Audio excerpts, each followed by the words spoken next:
All right. Well, welcome back to Always on the Hunt. Today we have a very special guest. It's not often that we talk about rock stars, but today we actually have a movie star who's part of our IoT family and industry. So today's guest is Michael Bailey Smith, a man who truly has a unique story. He's not only the founder of IoT Powerhouse, where he helps companies achieve massive growth through innovative IoT solutions, but also a Hollywood actor known for his roles in The Hills Have Eyes, A Nightmare on Elm Street, Men in Black 2, and this summer's big blockbuster film, Fantastic Four. So with all that being said, Michael, welcome to Always on the Hunt. Thank you, Leo. I appreciate that. and a nice little intro there. So yeah, sometimes I think back, oh, wow, have I done those things? That's kind of crazy. But hey, life is an awesome journey. So just be open and go for it, right? It truly is. And your story is remarkable, right? Like how did you get into acting? Like how did that happen? Gosh, well, can we go back a little bit? You don't mind? So Sure, yeah.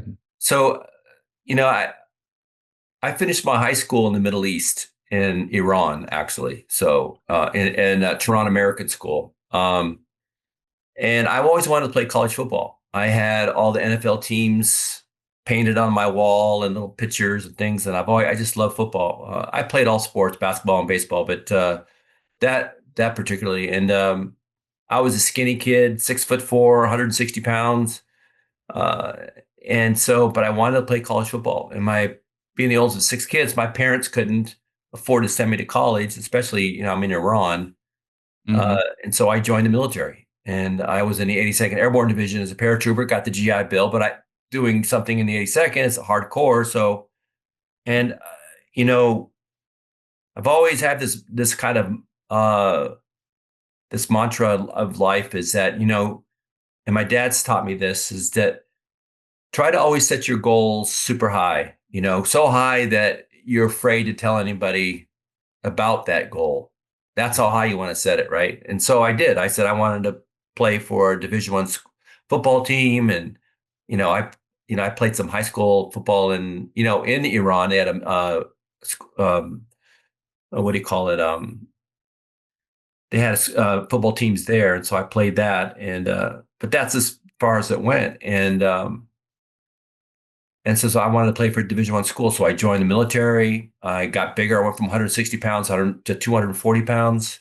Yeah. Got out, and I had an opportunity to play at Notre Dame, but I chose a smaller school because I knew I could play right off the bat. So I went to Division I school, walked on at Eastern Michigan, and became a preseason All-American. Ended up with the Dallas Cowboys for enough to get a drink of water until I blew my knee out, and then finished my degree. Now, this is the part that led me into the IoT space. So most football players don't take really computer science or whatever, and I did. I was a computer science major. So with that, when I finished football and I ended up chasing a girl out to San Diego, California, and that relationship lasted about a month. I got a job at Xerox debugging software. And I sat in a cubicle, and I'm like, I am not a cubicle guy. I wish I could. I respect anybody who can stand in a cubicle. Right. And so, but there was a guy, I was pretty big, 6'4" at the time, about 275, whatever, mostly muscle. And the friend of mine named Steve Henneberry, who later became an American Gladiator in the 90s. Great show. Used to love it. Yeah. He was going to an audition for this movie called Nightmare on Elm Street, Part 5, up in Los Angeles. He said, "Hey, why don't you come with me?" And I go, "Well, I'll see if I can get off from work." And then I went to my boss at Xerox and said, "Hey, can I take off the day to go up, up to Hollywood?" She goes, "No." And I go, "You know what? I quit anyway." So I quit my job, hopped in the car, went up to Los Angeles, and I was right there in Hollywood and Vine. You can't get any more Hollywood than that. Right. He went into audition, and so then they asked me to audition, and there was this, and so I did. I went and met the director named Stephen Hopkins. He's like, "So, Michael, have you seen those Freddy Krueger movies?" That kind of situation. And I told him yes, and he asked me if I can laugh like Freddy Krueger, and I did. And he goes, he thought that was just awesome, and he hired me. All right. And two Well, weeks later, I'm in a trailer with Robert Englund. We're talking about life, we're talking about Hollywood, and we're talking about, Freddy Krueger. And I got to play a bigger version of him called Super Freddy. I got my SAG card out of it and joined the union. And but then from there, it was a tough journey. yeah. I've Well, never I didn't study, nothing like that. So, just right. like anything else, I studied my butt off and then became successful. It's a remarkable story, right? From coming from Iran, playing football, getting to the point of you playing Division One, right? Like that's where a lot of aspiring high school athletes dream of. Yeah. So you get to already then get to the Cowboys. Like, all right, so you've lived two dreams already, and then you get this dream opportunity in Hollywood, where all of a sudden you just show up at like it's kind of a kind of a blessed life there. That's awesome.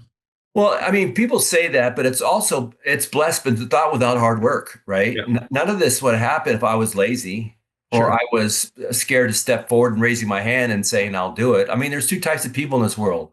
Ones are going to step forward and say yes, I will do it. Others are going to step back and wait for someone else to take that opportunity. Right. Don't be that person. Be the person who's going to step forward. And I've always been like that. At the beginning, I wasn't. I grew up in high school being picked on and beat up. I had to find new ways to the bus, because there was a group of guys who always wanted to pound on me. Yeah. I didn't have a girlfriend.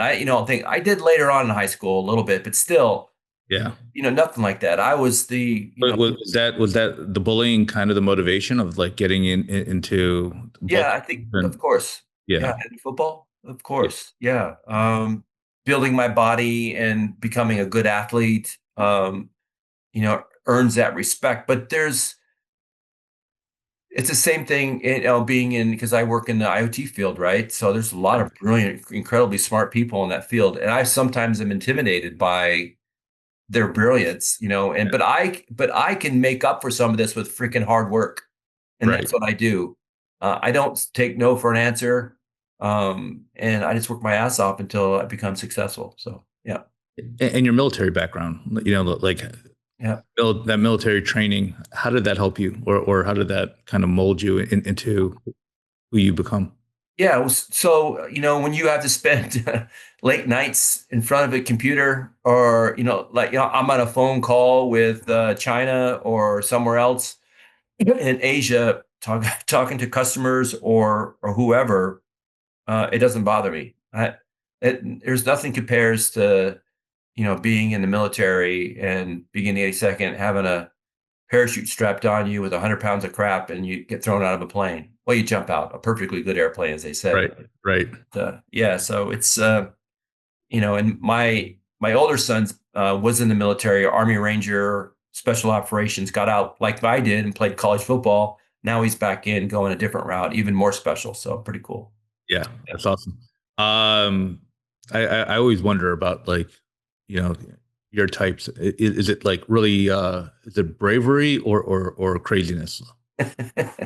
I oh gosh, because in the military they train you so much that this is your job and this is what you have to do. Plus, if you don't jump out, you get Article 15, which is bad. That's bad in the military. So you have to. So, and I've seen guys say, get the. I remember these two guys just got in. We called them cherries, and they got in, and these two young guys, I'm a badass paratrooper, whatever. All of a sudden, that door opens up, and their eyes got about this big, and they freaked out. So Yeah. they got a little bit of trouble. But I don't think it's bravery. It's just what you have to do. I think anybody would tell you that, it's just you're just doing your job. So I don't know. I think you guys are pretty brave to do what you guys are doing. I'm sure it takes a little bit of craziness to begin with, but yeah, obviously super impressed with what you guys do, and obviously thank you for the service, and always appreciate it. there's a reason why they send young men off to war, because they all think they're invincible until, the bullets start flying and you're like, holy crap. Yeah, So yeah, not anything I know too much about or can relate to, but let's talk about your background, especially in Hollywood and the acting. how did that parlay into your career in IoT, or like how do you think it shaped or helped you be successful Yeah. in your profession? So when you first start out as an actor, right, you're not going to be, rarely are you going to be a movie star or a working actor right off the bat, right? It just doesn't happen. Right. Uh, because it's a business. Everybody thinks it's just fun, but no, it's a business. And they call it show business for a reason. It's not show friends, it's Right. show business. It's about making money. And when you get in front of the camera, there are thousands and thousands and thousands of dollars being spent per second just to um, just to make sure that you execute. You say your dialogue right, everything's right, you all this stuff, and if you don't, you wasted thousands. So um, yeah, so for me as an actor, I instead of most actors will wait tables between acting gigs. For me, I worked at a consumer products computer products test laboratory because I Oh, put my degree to work. I wrote, so between acting gigs, I would write test code, I would do testing, things like that for everything. So I started there in the 80s. I grew up in technology. Think about it. In the 80s, there was no Windows yet. It was just DOS and command line, right? And then I wrote test code for IBM OS2. Wrote test scripts for them when that operating system was out. That's long since went away. And before there was plug and play in Windows, it was microchannel and finding out DMAs and IRQs and how to set up a PC with video cards and sound cards and how to, you know, install hard drives and the whole situation, right? And then testing these components. Uh, and I got good at writing test scripts. I got good at, all those things like that. So the the test lab grew up with me as I grew up as an actor, and they allowed me to go off and do a movie or TV show. And I'd always come back and I'd still have my job. So it's great. I worked as a contractor there for 10 years and so grew with technology. Yeah. yeah, so as you mentioned, like when you were in college, you did computer science. You liked the coding, you liked the tech, obviously a I did little. it in the military too. Yeah. Yeah. All right. Awesome. So obviously a little bit of a passion for tech Yeah. but like how does your acting help you, helped you in your career in the IoT space? Do you think it's made you a better salesperson, a better communicator? Oh, yeah, all those things. And listening is a huge aspect because as an actor, you have to listen, right, to the other actor across from you and let though what their emotions uh, that affect you and your performance. The same thing when I get in a room and I'm with a customer uh, that I will, when I am giving a presentation, I am looking at my customer and looking at their face to see how they react. If they're looking at their phone or they're turning away or they're whatever, they don't have a pleasant look. I know this meeting's going kind of sideways. Right. And Yeah. I'll adjust my message and I'll stop and say, hey, do we have any questions? Things like that. And I'm really good at reading people's faces for a lot. And that a lot of that has to do with being an actor and being very perceptive. Here's a good example of that. So there's one customer, I'm not going to mention his name, big, huge, large customer. When I was working with Leaderson, the ODM, OEM, Chinese ODM, and I took that company and built them pretty well. I think about 200 million in about 3 years, something like that. So Oh, 3 or 4 years, yeah, pretty fast. But they're a great company because they were in it to win it, and they would do whatever it takes to assist me and support me, which is great. Um, but I remember going in to see this one customer, and this customer's jaded. He's been approached and hounded by every manufacturer, every supplier, whatever it is, right? So he gave me a shot to come see him. And he's in the top floor of a big building, in the middle of this city. And I go there and he's like, all right, you got like 30 minutes, after me flying all the way there to go see him.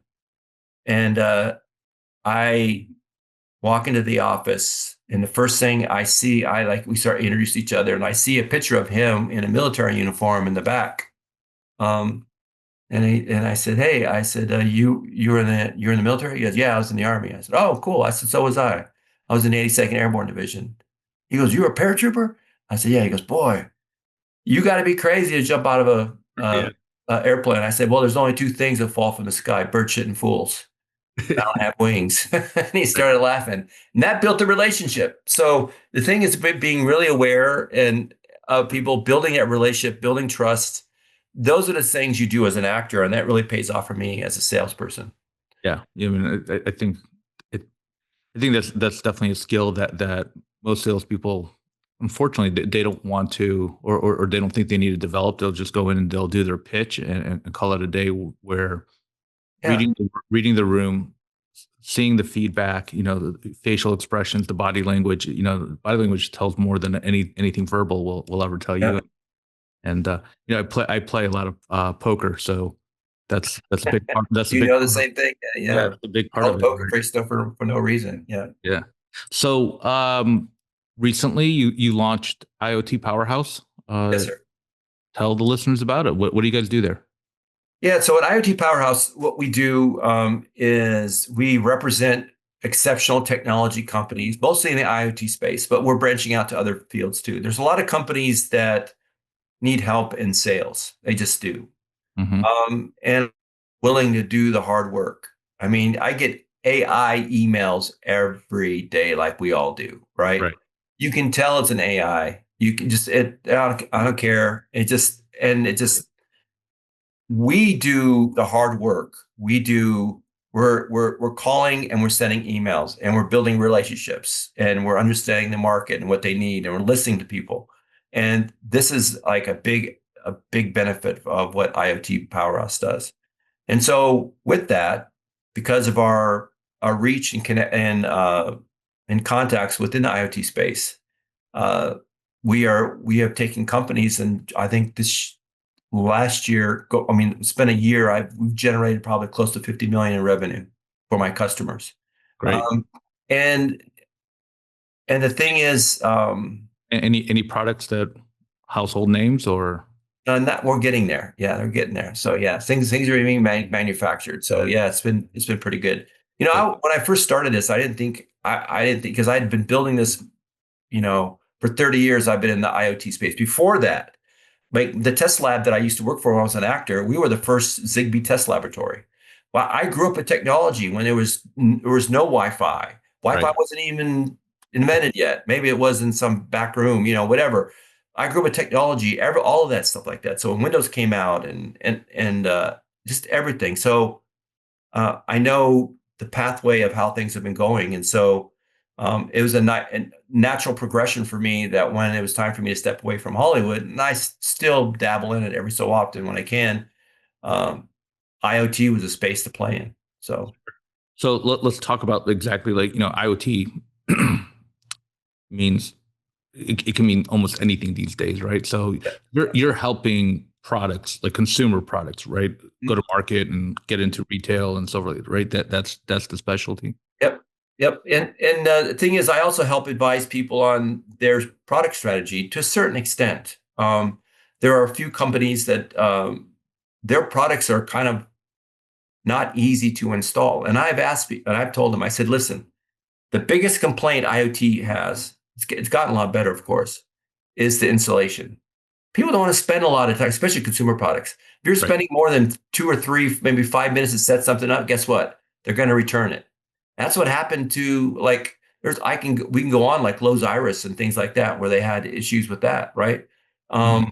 And all the new start like everybody was afraid of hubs, right? And gateways. They didn't want that. A hub was an evil word, right? For a while there. Yeah. That's all gotten so much easier. Everything is now not prepared, but prepared, Right. easy to install, and yeah, and that's where we need to go. We need to make it really simple and pre-configured for everyone.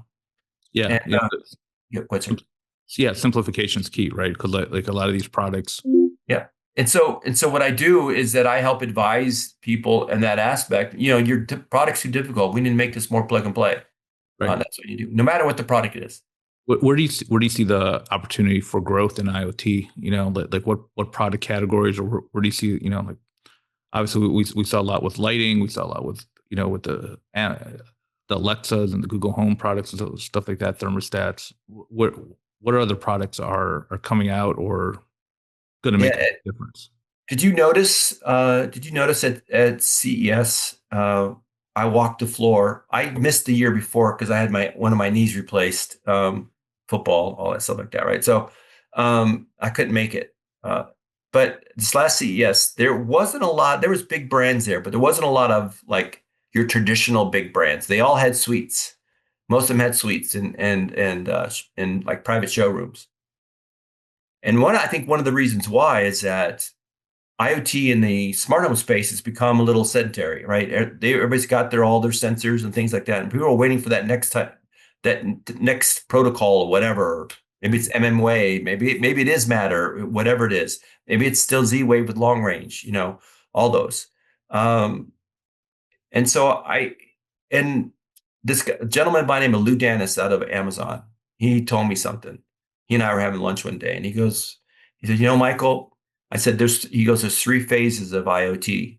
There was basic reactive, right? Reactive is that you have a motion sensor, right? And it turns on, or a light bulb that has motion and turns on, right? When you walk in the room, that's reactive.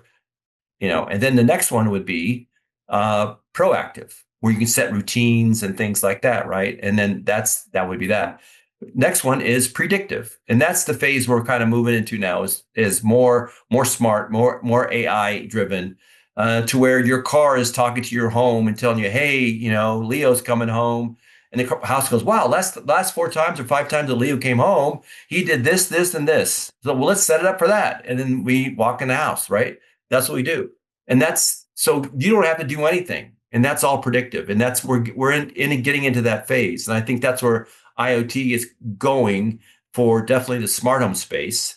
For I think smart city, industrial, we're still getting there on that. That part's still working on, even in an agricultural space. And the medical space, I think hopefully we can tie in more IoT and things like that. So that would be nice to do that. So that's where Yeah. I think it's more predictive where things are going. Right. Everything's going AI, and I think IoT is obviously Yeah. built for AI, right? That's the whole point of connecting all these devices is for them to be smarter and predictive and make our lives a little easier. Are there product categories coming out that or recently have come out that most people haven't adopted yet, or where you think it'll be a big splash? I think ones that can really sense, like maybe using radar, and things that can even, especially on the medical side, that can sense if you're having a heart attack or you've fall. I mean, even more advanced than what we have now. I think those are kind of cool. Yeah. Right now for me, the companies that I'm working for are these new companies trying to break into the US market. And some want me to take them worldwide. So, Sure. But like with all of them, I tell them it's about, let's not do Me Too, right? We can't do the Me Too products. Everybody already has everything. So let's figure out, what is your value proposition? What do you bring to the market that's new? And don't tell me it's price, because that's just a race to the bottom, right? So what else can you bring me as towards capabilities? So the innovation, it sounds like the innovation is going towards being more, integrating the AI and making things predictive rather than coming up with new applications for IoT. Yeah. Yeah. Agreed. Cool. Yeah. Tell me about, when you think about your career and you think about how you approach business, what are your philosophies? What business mantras have served you well throughout your career? The first one right off the bat is it's just never giving up. I don't, when it applies to business, because it's the same thing when I was an actor. I got told no so many times. Right. I got told that I wasn't good looking enough, or I wasn't talented enough. I didn't have the it factor, or whatever it was. Hold on. You weren't good looking enough to play Freddy Krueger? Yeah. I agree. No, when I first started, I had the hair and I was handsome like you and all those things like that, but not so now I'm bald and handsome. So as Yeah. my wife would say. I, Um, I, I've seen some of your previous work, man. You were jacked. yeah, I was a pretty big dude. But so yeah, so my mantra is basically I am relentless. Avi Rosenthal, who's the head of Z-Wave and Blue Connect, he calls me the pit bull, and that's what I am. I am relentless. I'm a dog on the bone. I if you hire me, for my company to help build your sales, we will build it. That's what we'll do, and I work my butt off to make sure that happens. And it's not really rocket science. It's not. It's nothing magic that I do. It's just hard work. It's being strategic in what I do. Like people talk about, oh, it's hard for you to get into UK. It's impossible to get into Home Depot, or you need a special person. No, just you need to know the right people, and then continue to get after them and after them and after them, and figure out a way. Right. And I'm the same way. Like I will keep going until I hear the Yes. word no, and then I'll keep going again until Well, the thing right. is no, but then figure out a different message, then come back at them again with something different. Take a break, then come back at them. Yeah, Yeah, absolutely. So, you mentioned having the right network. Obviously, it takes time to build, but like, I think more importantly, it's a skill to keep it, right? What agreed. what do you think? What do you think you do well to keep this network for you? Well, first of all, and I'm a pretty nice guy, right? I'm an you know that. You and I have known each other a few times. I'm a pretty easygoing guy. Another thing too is that I'm an honest guy. I'm not going to BS you. I am not going to, lie to you. I'm not going to take advantage of you. I'm an honest guy, and I expect the same thing, you know, back. And if you don't, then guess what? We're probably not going to work together because I don't want to work with people that are deceitful or whatever, right? And so that's for me is the key, and that's why I've been successful is that people like to work with me, and they know, like a customer, if I tell them, listen, I'm going to help you, they put their trust in me that I'm going to help build their company. I'm going Mhm. to do that, and that's what happens. Like when I was with Leaderson and why I built them up, built them so fast, is that what I said was going to happen. I remember times on a call and I'm with my China team and it's a Friday and there's a project going sideways and I go, I will be there on Monday. And this is Friday and their Friday night, my Friday morning, I'm on a plane on Saturday. I'm there, I get there Sunday night. And on Monday, I walked down the hallway and I said, we need to change our project manager and put someone else in right now. And that's what Right. we do because the customer's key. They're if you don't have customers, you don't have business. Well, right, 100%. And I think what you said earlier about what you say happens, right? Like your Yeah, word is key, right? yeah, It's not just empty promises and broken promises and yeah, excuses. It's like, no, no, no. We're gonna do whatever it yeah, takes to make sure it happens. yeah, you do. And then the thing is too, if another key too is if you're not going to meet a timeline, let the customer know in advance. Don't Yeah. tell them on the day it's due. Say, oh, by the way, we're not going to. No, I know companies that do that, and that freaking kills me. I hate that. No, way in advance if something you're not going to meet your timeline, or you let them know, hey, listen, this is getting really tough. I don't know if we can make this timeline. Then you prep them. Then they're a lot of times they're okay with it as long as you let them know. Yeah, look, I used to say this to my employees when I ran my integration company, and I say it to my kids now. It's like, hey, look, I could deal with bad news, right? Just let me know what it is, and I'll process it and I'll deal with it. But what I can't deal with is surprises or finding out after the fact, right? Yeah, Like you yeah, come to me and just tell me, hey, this is what happened. I'll figure it out, right? Like I'll call yeah, the customer. I'll work it out with them. But if I'm getting if I find out later that, hey, we messed up or we did this or my kids did something, like then now it's like, oh my God, like now it takes away the opportunity to actually solve the problem rather than yeah. I just agree. going with it. Let's talk about your career and growth. Like, you talk a lot about tenacity and work ethic and, you know, somebody who's aspiring in the IoT space wants to get ahead nowadays. What do they got to do? Like what would, if you're going to talk to your 25-year-old self, what would you tell yourself?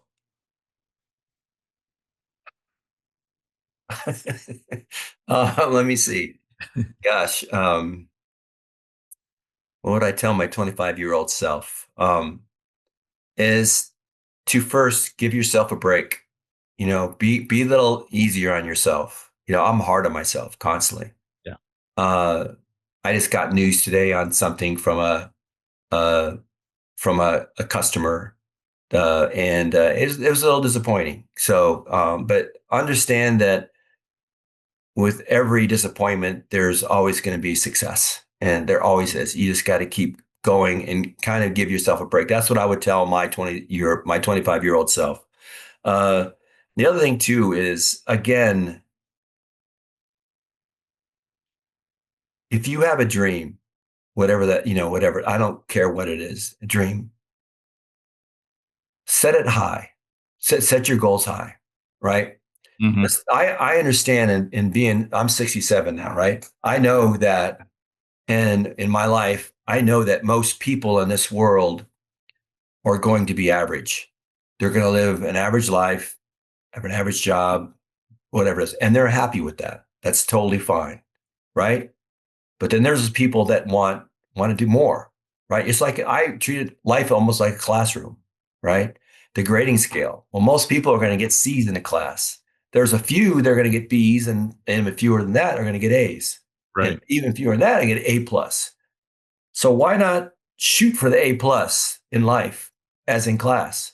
Shoot for the A plus. You might not get the A plus. You might get an A, pretty darn good. Might get an A minus, still pretty good. Even a B plus is good. Shoot for Right. that and see what happens. When I started acting, I wanted to be Hollywood's new leading man.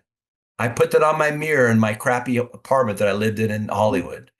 And that's what it was.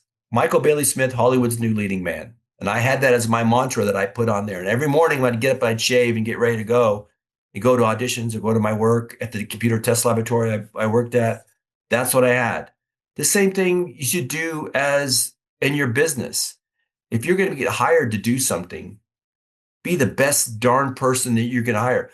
I draw the analogy when someone took me to when they brought me to the Dallas Cowboys, right? They didn't bring me there to make their team worse or the Right. same.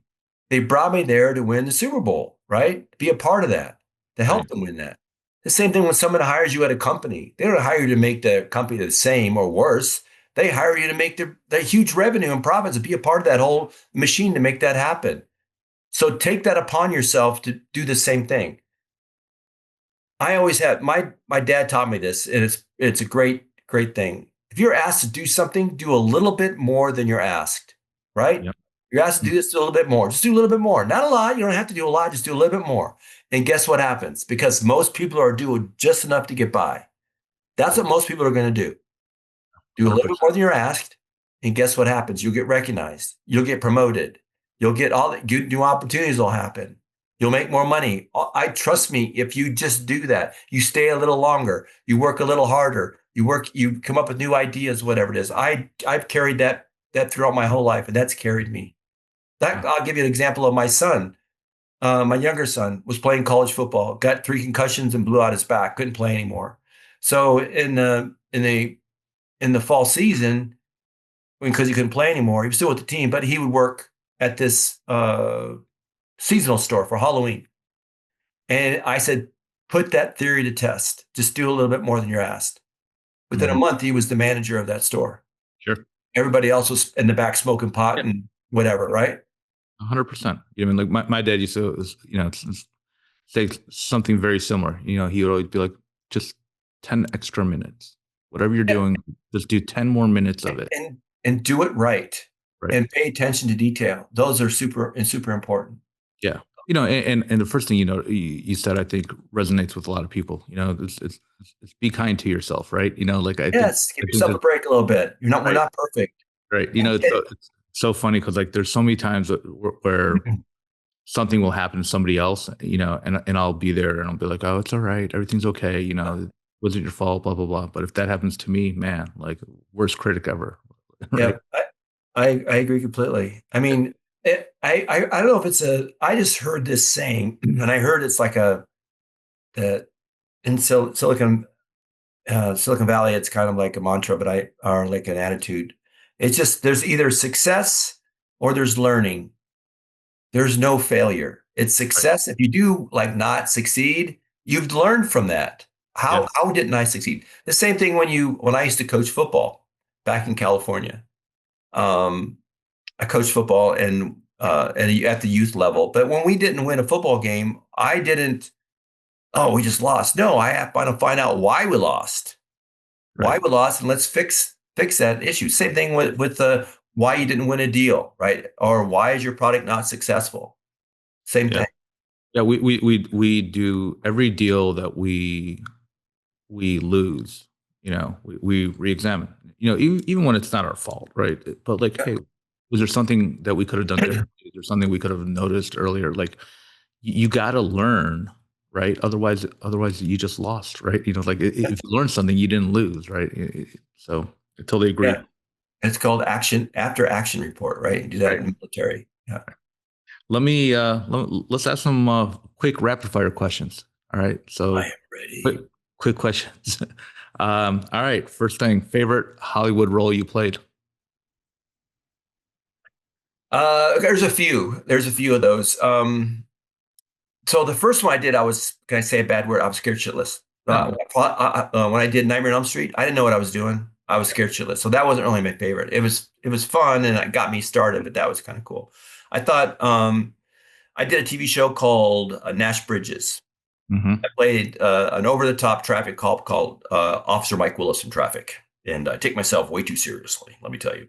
Anyway, that was a fun, fit like a glove type of a role. I just love that. Hills of Eyes, I love that character, Pluto, because went from being this really gentle soul to being a viciously crazed out maniac. I love those kind of characters. This is the only time in Hollywood you get to beat people up and not go to jail for it. So it's kind of nice. So those are really my favorite ones. Yeah. All right. Most exciting trend for 2025 in IoT. Oh, definitely. It's just AI and how it's integrating with everything. From a camera's perspective, even sensors and everything, software, all that's become much more smart. I can't wait for the day to where AI can then basically gather all the information from everywhere parts of the world to solve cancer or anything else, right? That's what we need, stuff like that. I, So I don't know if you saw there's an article out a few months ago about like how AI is detecting breast cancer yeah, years this ahead. It's yeah, of course, AI can be used for nefarious, ways, but there's a lot of good that can come from it, and I embrace it. So it's good. me too. I'm a big believer in the AI wave. I also think it's the greatest opportunity right now for especially all of us in the tech space. Yep. Yep. Figure out Agree. how to use it and how to Yep. implement it and so forth. Your go-to book or resource. Oh gosh, I read a lot of news articles on the latest tech from the various things from New York Times. Doesn't matter what I read. I just read a lot of different things, latest and greatest on stuff. So Business Insider, just everything. So yeah, What about your training, like your formal business training? Did you go through like any type of sales course or? yeah. Question-based selling. Everything was my big one. Is that just learn how to base your selling on asking questions. If Yeah, you ask questions, that means you're listening, right. right? And that's the biggest thing, Yeah, asking questions. Because if you can ask enough questions, they'll reveal um, their problems. And you want to be a problem solver as a salesperson. right. It's always digging for pain, right? You got to Yeah, find that's you got it. to Your find pain points. I agree completely. Yeah. um finish the sentence. Success is about. Not giving up. Not giving up. It's that simple. Just not giving up. Just keep going and keep going and keep going. Um, I can't tell you how many no's I got as an actor or as a salesperson. I remember one when I was working at the test laboratory when I was an actor, we were doing Zigbee testing, and uh, there was one company I'm not going to mention, high-powered silicon manufacturer, and they said, Michael, if you are the last test lab on the world. I would never, we would never test with you. I said, okay, thank you. This is before I took over the program. And so I ended up in about 6 months making him my best customer. So just got to keep Yeah. doing it. Yeah. Right. It's like what we talked about earlier, getting the no is the starting point, right? Yeah, that's right. At least we're talking. Right. Exactly. Um, you mentioned getting a lot of rejection, obviously in sales and in Hollywood. I'm sure going to all those tryouts and whatever, and then Yeah. you're not getting the parts. Got to be crushing and disappointing. But how do you deal with it? What's your best? I guess what's your best strategy in dealing with rejection? Well, to look at it, not emotionally, but analytically, why did I get rejected? What was the reason? Was it because of pricing? Was it from a sales perspective? It was because we didn't have the right capabilities. Then they don't trust us, and all those things. There are customers that I know in the smart home space, big brands that they're not going to even talk to you unless they trust you. Right. There's one, we've met with them probably 4 or 5 times with one of my customers there, 4 to 5 times. We're finally going to get an RFP. It Mhm. takes, people are just going to hand stuff to you like right now because they don't know you, right? They're not Yeah. going to do business with you. So, I think that's across the board in business. You know what I mean? If yeah, if you agreed. can't establish trust, there's no communication at all. Like, I was last week's episode, we were talking about when I was an integrator, and like the only products that we sold were the ones that we trusted the partner, Mhm. right? That they were going to take care of us as well as we want to take care of our clients. So Yeah. Here is a good attitude to take as a salesperson when you walk into that room and you're going to meet somebody. And that is the reason why that customer is meeting with you because he needs help. He wants to find either a supplier or a brand or whatever it is to make him successful. So how can you make him successful? Not you. You'll be naturally successful. If you make him successful, guess what? You will be successful. So that's what you have to do. Walk in and you are going to help him. You're going to make him look good. You're going to make him help him keep his job, right? And that's the kind of attitude you need to have. If you do that, you will take care of him. He will trust you and you will win the business. That's really the key to all this. that's perfect advice. Exactly what I was looking for. Yeah. Perfect. Yeah. What's next for IoT Powerhouse? Gosh, we are growing. We are doing really, really well. If I could say that I have easily doubled my income from last year. So this is the company as a whole has doubled its income, and we're growing. We're adding more people, and yeah, the people we've added are excellent salespeople that know how to do it and do it the right way. So it's important. Yeah. That's great. Where can the listeners, find you, connect with you? What's the best way of getting a hold of?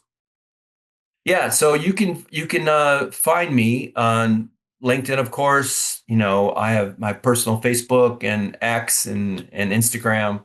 That's the main thing. But I also want to bring one thing real quick. My Yeah. wife's company, real quick. Just my Sure. wife's company. My wife's company is right here. That's why I said it here. It's called Inseam Saver. All right. So what I did is I took over the packaging and made it all things very professional. And it's got launched a couple months ago, and it's growing very nicely. You have clothes that you've washed that shrunk, right? You hate it, sweatshirt or a t-shirt, sweatshirt, sweater, pants, doesn't matter. Your sleeves a little shorter. Her product returns them back to the original length. There's nothing on the market like it. We got 4 patents on it. It's called Right. Inseam Saver, n-seamsaver.com. Pretty See, cool. whenever clothes gets tighter, I always blame it on it shrinking in the wash. Yeah, agreed. No, but I definitely, definitely could use that product. So I'll have to hit that up. Yeah, Uh, good. cool. Well, Michael, look, I appreciate the time. I enjoyed hearing your journey and your story. It's pretty remarkable, as far as all. I've been, like I say, I've been blessed, but it's not without hard work. Yeah, So that's for sure. For sure. It always is, and you know how you talked about it's like just keep going, keep going. It's like all the time we hear about the overnight success, right? But we don't see the 20 years of hard work in front of it, right? I call it, there was an image I saw somewhere that it's called the iceberg principle, right? That little top of the top is all you see. You don't tell you about all the years of hard work and Right. everything else, right? That are on the bottom to make that little nice little top. So I agree. Absolutely. Well, like I said, thanks for joining. Thanks for sharing the story. It's been Sure. remarkable. Looking forward to seeing you on the big screen this summer in Fantastic Four. Fantastic Four, yes. Very good. Any other movies that you're allowed to announce, or are they all under? No, I have a screenplay I wrote that just got optioned, which is really cool. It's called My Good Boy.